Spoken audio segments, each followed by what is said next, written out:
April 2018. 10 slightly elderly adventurers headed with guitar air for Kathmandu, the capital of Nepal, to go trekking. Among this very medical group of friends, 6 of them are doctors, were some old hands, others were visiting Nepal for the first time. The Rosedales. Dr. Barney and Rachel. In his younger days, Barney travelled overland to Nepal, where, as a founder member of the Britain-Nepal Medical Trust, he trekked the Eastern Hills, providing the country's first TB program. Barney later worked as a medical officer on the building of a major road program, and also was Chris Bonington's medical officer on his first Everest expedition in 1972. Rachel accompanied and assisted Barney in delivering the early TB program, and the 2 of them have since returned to Nepal countless times to watch over the Britain-Nepal Medical Trust, of which Barney was for many years a trustee, to maintain contact with old friends, and of course to trek. The Pascals, Doctors Charlie and Emma. Charlie still works as a GP, specializing in minor surgery. He's a keen outdoors sportsman on foot and bicycle. He found this trek quite undemanding and may return to Nepal for more strenuous challenges. Emma, an anaesthetist, matches her husband Charlie in enthusiasm for outdoor exercise, and likewise felt she might need to return one day for more trekking. The Tillys. Dr. John recently retired as a GP from Bath, whose youth, which only just recently came to an end, was spent running marathons. The challenges of trekking, even at altitude, were negligible for John. Dr. Mary, also a recently retired GP from Bath, had done virtually no exercise of note since she qualified as a doctor in the 70s, but was soon to find her legs and many unused muscles. She now plans to return to Nepal for more. Lindy Humby, a retired nurse, mother and grandmother. This was her first trip to Nepal, and she embraced its challenges, taking everything in her stride, as it were. Malcolm Parker, a retired researcher in chemistry from Imperial College in London, who is a keen trekker, birdwatcher, and enthusiastic all-round traveller. This was his 3rd visit to the country, having formerly walked to the Kachinjunga base camps and also round Makalu. Dr. James Byrne, Professor of Radiology from the John Radcliffe Hospital in Oxford, where he works as an interventional neuroradiologist. This was his first trip to Nepal. And James Knoll. He first trekked in Nepal nearly 20 years ago, and this was his 8th trek. He has been captivated by the country, the people, and the opportunities to experience the adventures that they offer. Of the 10 trekkers in our group, 6 were doctors and a further 2 medically or scientifically trained. Our health and well-being was in several good hands. Some approached the trip with unbounded enthusiasm, others were more wary. However, all made it to Nepal ready for some serious exercise, and all returned. The first 2 days were an opportunity to adjust everyone's body clocks. Our hotel, the Nirvana Garden Hotel, was situated in the well-known Tamil sector of the city. It was the perfect place for a peaceful recuperation from our long flight. The nearby Garden of Dreams offered us lunch and a chance to wander among its well-tended lawns and waterways.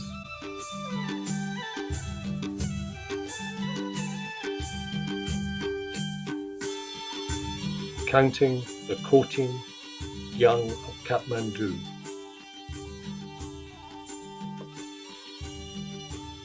The temple complex at Swayambhutanath, on its hill overlooking the city, with its monkeys, pilgrims and tourists, gave us a taste of how Buddhism and Hinduism sit happily side by side in Nepal.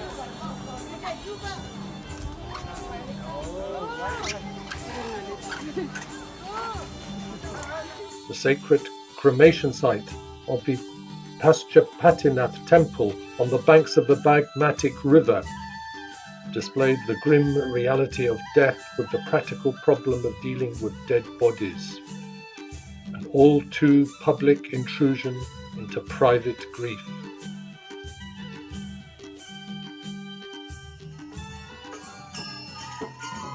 Kathmandu is a city of old buildings, sacred monuments, and busy people, selling, traveling, living, surviving.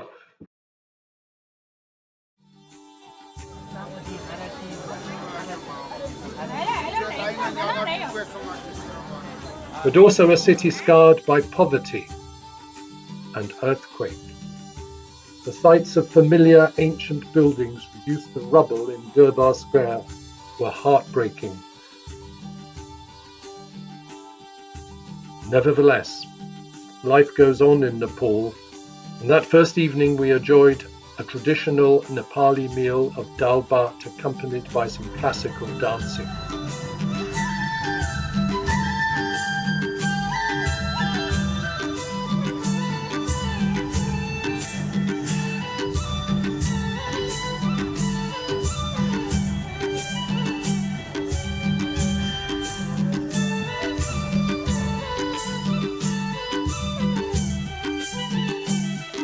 But the group was due in Pokhara, 200 kilometers to the west from where nearby our trek would start. For that we needed to take to the air again.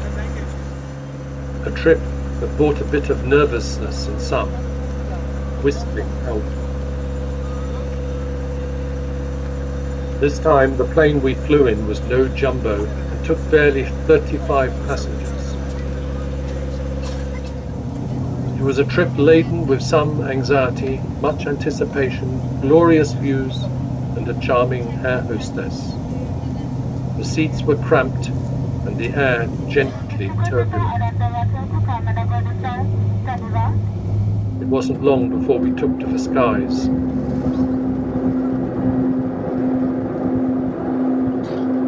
But we arrived, alive,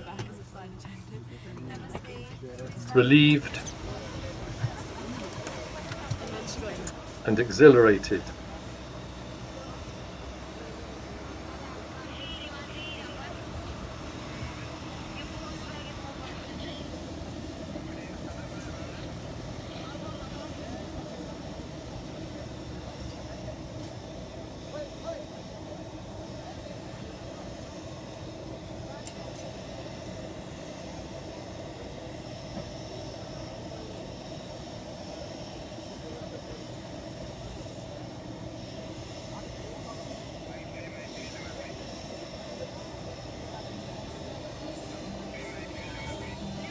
Pokhara stands underneath Machu Picchu, the mystical mountain also known as the Fishtail, and by a beautiful lake. We were to stay there one day. It was an opportunity to enjoy a trip across the lake and to find our climbing legs in a steep climb up to a Buddhist pagoda-style monument on Anadu Hill overlooking the city, called the Shanti Stupa. Back down the hill we enjoyed our last night's sleep for 2 weeks under a hard roof in the luxury of the Barahari Hotel. The next morning we met the team who were to be our guides, cooks, companions and helping hands and friends for the coming expedition. There were to be 6 Sherpa guides: Mingmar Sherpa, Krishna Maga, Surabha Sherpa, Ram Maga, Dinesh Tamang, Kangdu Sherpa. Then a cook team of 7. Gun Bahadur Maga, the head cook, supported by Aiden Rai, Lok Bahadur, Bori Bahadur Rai, Bijay Tamang, Binod Rai, Kali Garung, and finally 14 porters. Phurba Sherpa, Doma Sherpa, Pemba Sherpa, Mingmar Sherpa, Dawa Sherpa, Mingmar Sherpa, Gambahada Sherpa, Nima Sherpa, Santosh Limbu, Balaram Tamang, Jackson Gurung, Shishil Gurung. And most important of all, and in charge of Sherpas, cooks and porters leading them and us, was Mingmar Sherpa. Mingmar had taken some of us on treks before in all parts of Nepal many times, and we were very glad and relieved to be in his hands.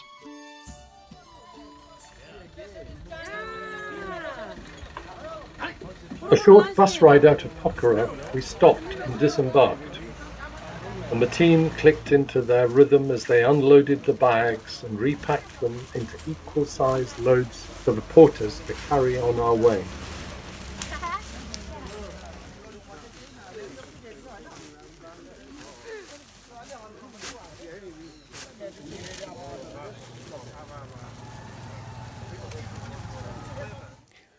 Our trek was to take us over 15 days on a circuit round some of the Himalayan foothills between Pokhara and the Himalayas themselves. No 2 days were the same, the views and the terrain changing all the time. Sometimes our paths were easy, a few were a bit difficult, some were scary.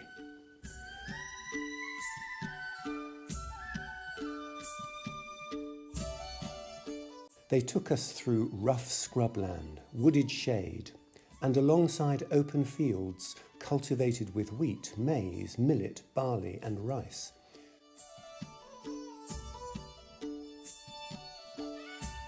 Once in a while crossing rivers on bridges which challenged the nerves. Occasionally they hugged the edge of a steep hillside, the drop to the side precipitous and a little alarming. But on most days, the magnetic, magnificent, majestic, utterly compellingly stupendous picture that confronted us was of the Himalayas. We were walking on the edge of some of the highest mountains of the world, whose peaks were the ever-present backdrop to our trek. Nearly every morning we awoke to vistas like this. These were the Dhaulagiri and Annapurna ranges. Dhaulagiri, at 8,167 metres, is the 7th highest mountain in the world and has 4 lesser peaks, all above 7,500 metres. Annapurna, at 8,091, is the 10th highest and is one of the most dangerous to climb. Only Kanchenjunga boasts a higher fatality to summit rate. This massif has a dozen lesser peaks, the most shapely and well known of which is Machapuchari, otherwise known as the fishtail, on account of its twin peaks, which form the outline of a fish's tail, and which, being sacred to the god Shiva, it is forbidden to climb. And indeed, the summit of Machapuchari has never knowingly been reached. The only attempt was in 1957 by a British team, when Noyce and Cox got to within 150 metres of the top via the North Ridge. They did not complete the ascent, as they had promised not to set foot on the actual summit. Since then, the mountain has been declared sacred and is now closed. Nearly every morning we awoke to vistas like this. Back on safer ground, our eyes were drawn downwards to the flora surrounding us. For a country that is quite small width-wise, Nepal has amazing ecodiversity. It has 6 phytogeographical regions and 10 bioclimatic zones, and as contrasting a climate as one will find anywhere, all within a distance of just 200 kilometres from the hot, sweltering heat of the Terai to the freezing Arctic cold of the high Himalayas.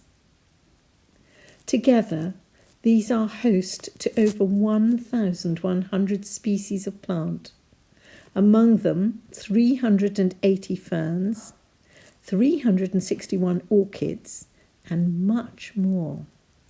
Flowers like Caladium, Gloriosa, Zephyranthes, Amaryllis, Ornithogalum, Canna, Curcuma, Heliconia, Hemanthus, Piptanthus nepalensis, the yellow pea, Primulas, and Arizema. But throughout the central part of the trek, it was the acres of red or nearly red rhododendrons, the national flower of Nepal, which festoon the hillsides and thrill the eye.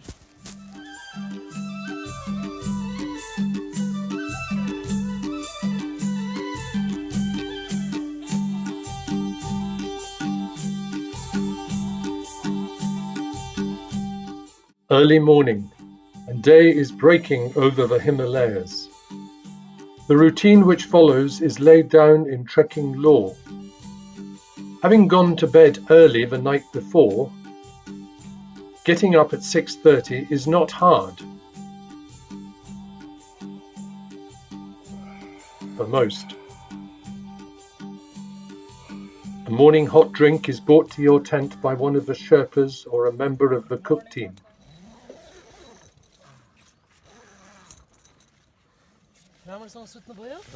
Saya. Anybody? Tobacco? Ducha. 15 minutes later, hot washing water is delivered.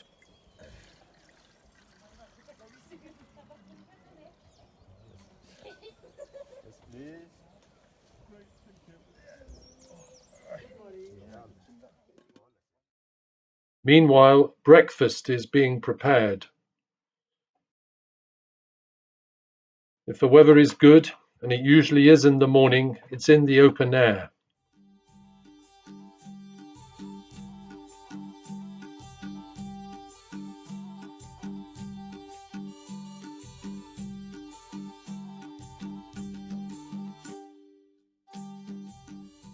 And while that's going on, the Sherpas and porters will be striking camp, gathering up the tents, the luggage and all the other equipment.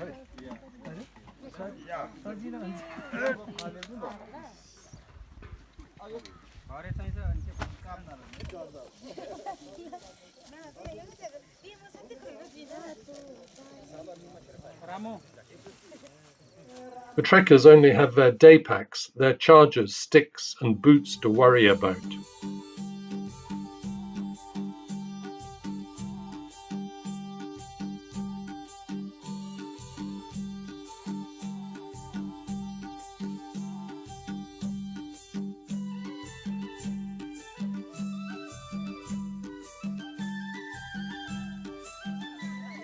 All done, and everyone sets off along the track. The porters take up their loads.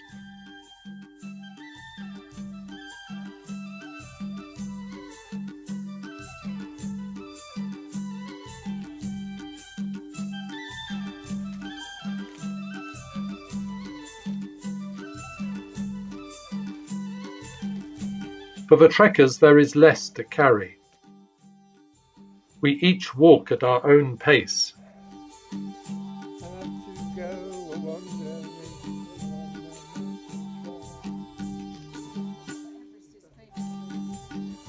It can be quite energetic,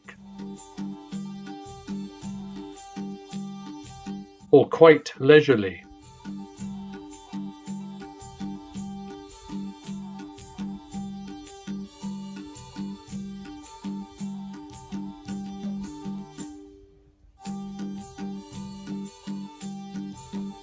Or for some, very energetic.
The morning trek starts early to exploit the cooler air which will later heat up with the sun. The way is long, but the views make it all worthwhile.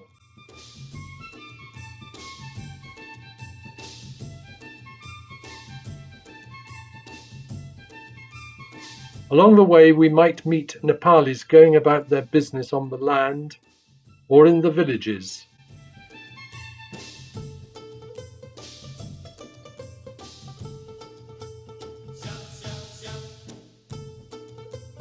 And then there are the hauliers of the trail.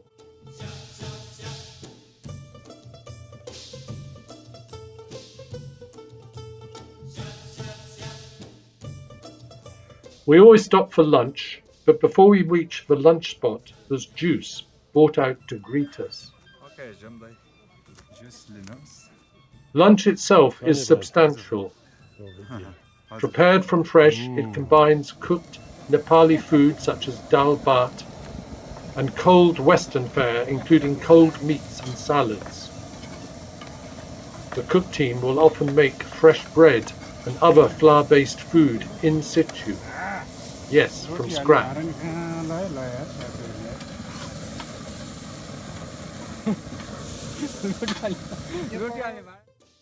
More often than not, lunch is eaten outside. To somebody who died.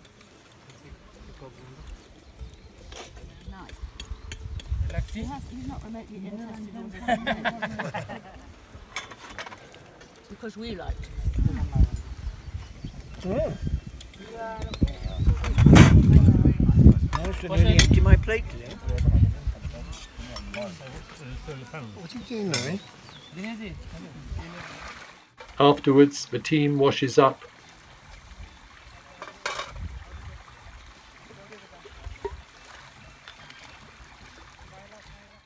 While some of us have 40 winks. Sometimes lunch is inside. Warm soup is on the menu.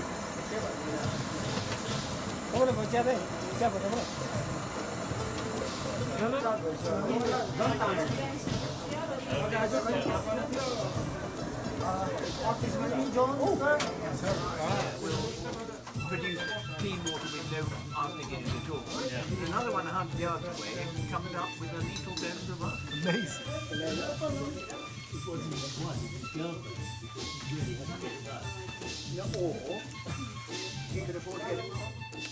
Off again for the second stint of the day. The total day's walk could be anywhere from 4 to 8 hours.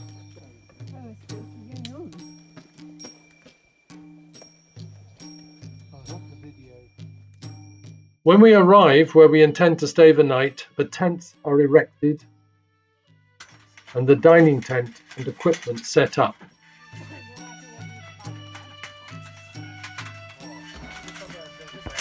While the trekkers wait patiently.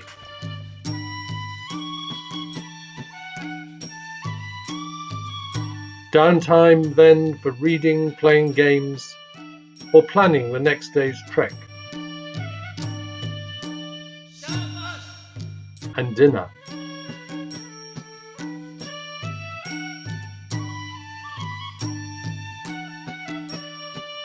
Each afternoon we stopped in or just outside a village on whatever piece of flat ground Mingmar and his team could find.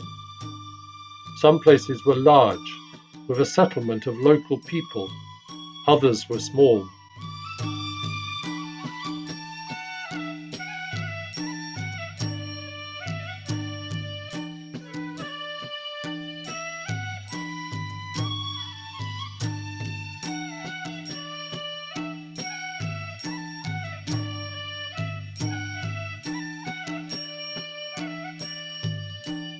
These were the villages of Bumdi, Panchasi, Banyang, Badhauri, Australian Camp, Landruk, Gandruk, Tadapani, Dobato, Chistibang, Chitre, Gorapani, Tin Pokhara, Chevalaya, and Bajun.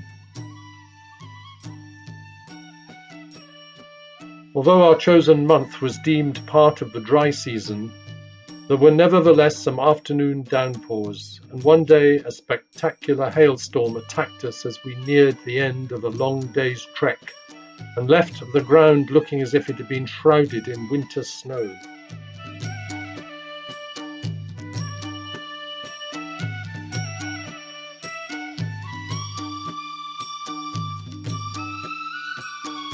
Trekking offers unique photo opportunities for those with a camera.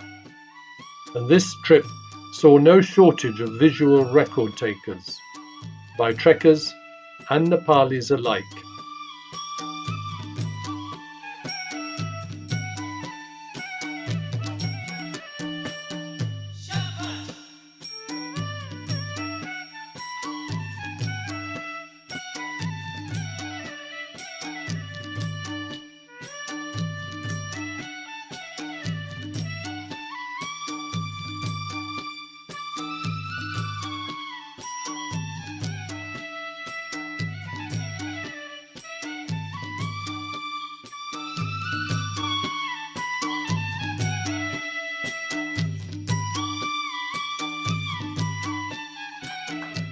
Our trip in the hills and mountains came to an end at the Sarangot Hotel overlooking Pokhara, where afterwards we headed for 2 days of rest and recuperation.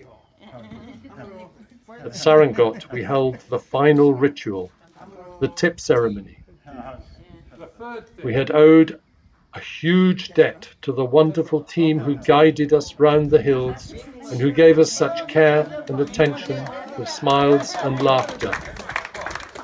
The end of Trek Tip was an inadequate reflection of their selfless work.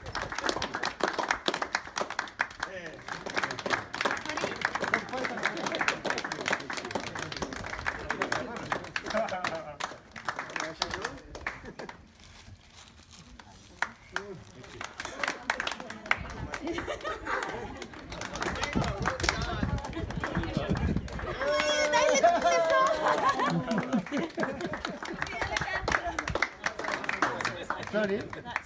Yeah. What are you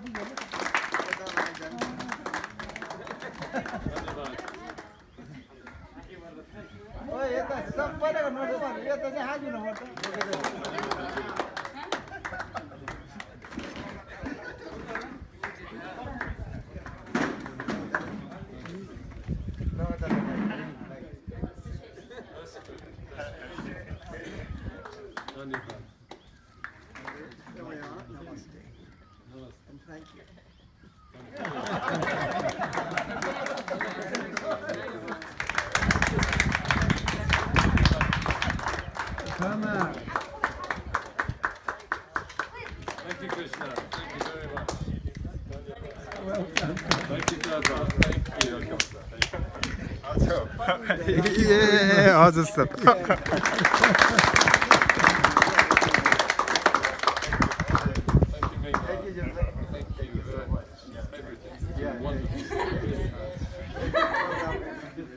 The hedonistic life we enjoyed in Pokhara defies recording, and so we jumped to the airport for the flight back and arrival in Kathmandu. And it was time for goodbyes. We were left with our memories, our pictures, and our friends.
Well, first there were the leeches, James. We managed to overcome them, and then we had the rain, didn't we? And then yesterday we had the hail on a ledge. And what were the good At bits? the highest points. What we were had the good chocolate bits? and- What were the good bits? Lodges. The camaraderie is very good, isn't it? What about the lodges? And the lodges are really quite okay. The And walking? the walking is, once you're fit, is really very enjoyable, I'm sure. Yes. And the mountains are the best, aren't they? And the views. The mountains And and the the flowers. rhododendrons. The rhododendrons are absolutely amazing. And the primulas and the pictanthuses and the viburnums are all beautiful. And the people, the Sherpas, absolutely lovely. So there we have it. I think it went well for me because I have my partner in crime holding my hand about 90% of the time, so it's fine. The only trouble with that is that you're not looking at the scenery. But well, just being out in the fresh air, just doing something quite different from home. But that applies to the whole trip, doesn't it? But they go through very nice places. You know, there's a nice variation of landscape. The people, I love the people. I think that the people are wonderful. I mean, it's magic. They're colourful, they're smiley, they're helpful, they're always ready to give a hand. I can't say enough about them, to be honest.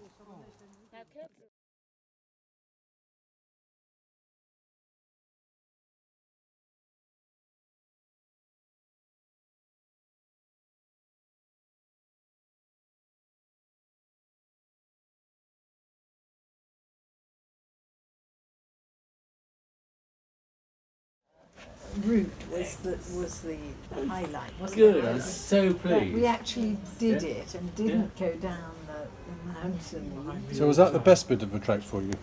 Well, I think Surviving. it made us feel we, survived something. So the best bit of a trek was the fact that you had this challenge with really rather horrible things to do, but that you survived. Yeah. Yeah, that's But it was good. actually quite good, I think, that it couldn't be filmed because we can talk about it much more dramatically because nobody can deny it. Yeah, inch wide. And the slope was so steep. So slippery, and there was a big cliff down there. It was steep, actually. It was precipitous. Yes. One slip. And down we went. I kept pushing Mary, but it wouldn't happen. Fortunately, Barney was behind me. I think I knew that much.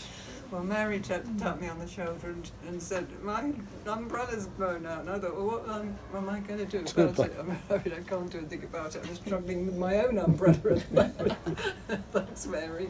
I can't think of anything more ridiculous than struggling with umbrellas in mountain weather. It was pretty pathetic, actually, Charlie. I was behind. I saw all the umbrellas upturned. That's right. Hats being blown up. I just thought that of James's list, the umbrella was the most ridiculous thing to take on to the Himalayas, where I imagine, gale force winds, you see these climbers struggling to get up the glaciers. They don't really want an umbrella. Pretty bad. My hand, because I had packed my gloves in my main case, my right hand was just completely frozen. It was just like. But it was for us all. I know. That was Lindy's worst moment then. So that was the highlight. I asked you what the highlight. That was the highlight and the low point. I think it Oh, all the low happened point at- as No, well. Mary's highlights are the low points because she conquered them. Yeah. Yes, I see. Yeah. Okay. The low So- point was probably when I fell down for the Fifth. Yes, and I thought I am not getting up. So what was your best bit? Best bit? My best Still bit. waiting. No, my best bit is the faith I have in the Sherpas. I thought they were the most remarkable group of people possibly I've ever met. They were so, I can't think what the word is, consistent, attentive, supportive. I just thought they were really, really nice. I was amazed. And I actually became friends with them. I don't get to make friends with anyone if I can help it. But I had to make friends. As we all know. But I made friends with all the Sherpas, And with it's strangers to So them. all this thought human that- empathy you show everyone is just a fake, is it? Absolutely, it's a professional mask. I thought they were bound to get fed up with us after a bit, but They they didn't. never did. They never got fed up. They never showed Not it anyway. And they will certainly continue Not the friendship again. if you give them the Stupid slightest old people. Yeah. encouragement. And actually, Mingmar is a wonderful person, a truly wonderful person. He's a real leader, isn't he? Yes, he's a leader, but he's made it from nothing, and he's so unpretentious. I am not educated. He's absolutely unpretentious. You know, he just seems like an ordinary little Yeah. American. Yeah, he gets everything organised. And his Everything's pride, perfect. his He's all- pride he's in his all there. family, Yeah. his achievements, his business. Yeah. He's really And he looks after them, doesn't he? He looks after the looks after them, definitely. porters, and the, I So, think he did. The Yeah, I team. think he did. so those were the he good kept things. his eye on the team. I loved the team generally. I wouldn't have said just the Sherpas. I loved all the porters and the kitchen boys. They were Yeah. all, Yeah.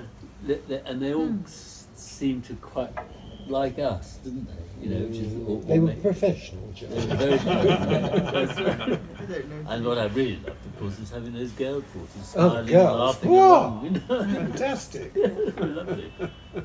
It really cheered Thought the we'd get world round up. to them soon. Yes, I thought we. They were very smiley and happy. So smiling. Yeah. And when things were wrong, they just giggled. So what about you, Charlie? What did you like or hate about it?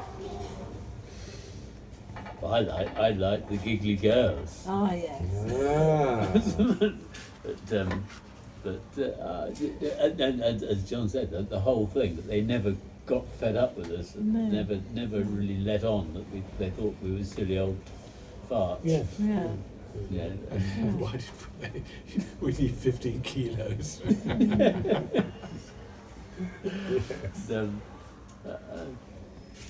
I think it was interesting. I liked a lot of it really. I liked the food. I mean, I liked The food? yeah. But I think the highlight has got to be the backgammon. And some of them were quite good. Rice. I like the Sherpa. It took me a long while to work him out, really, because they all seem Which the Sherpa? same. The one who came down the steps with the kettle, just as you're getting to your destination. With the hair. Yeah, lovely and you're hairstyle. about The kitchen to boy. earring, and you're about to just give up and think, and he comes down and says, "Juice time." Bizet. You know, I'm happy to say now that I really enjoyed it, so I haven't got to think about it too hard. Okay, still that's smiling. good. Yeah. Mary will have to think about it very hard. Pardon? Mary will have to think Oh, about Mary. it very Very hard. No, it won't. Yeah. She won't. It'll just take a little She longer, won't. perhaps Yeah. 2 weeks as Yeah. opposed to 1 week. And when you've got all the photographs to show Anna, Yeah. you'll best say, And Anna says, "Oh, poor mummy." no, she won't. She'll say, oh, and Mary will say, You up at yes, and midnight. I climbed up that thing and all that. Gosh, mummy. Oh, you were out of your comfort zone, Mummy.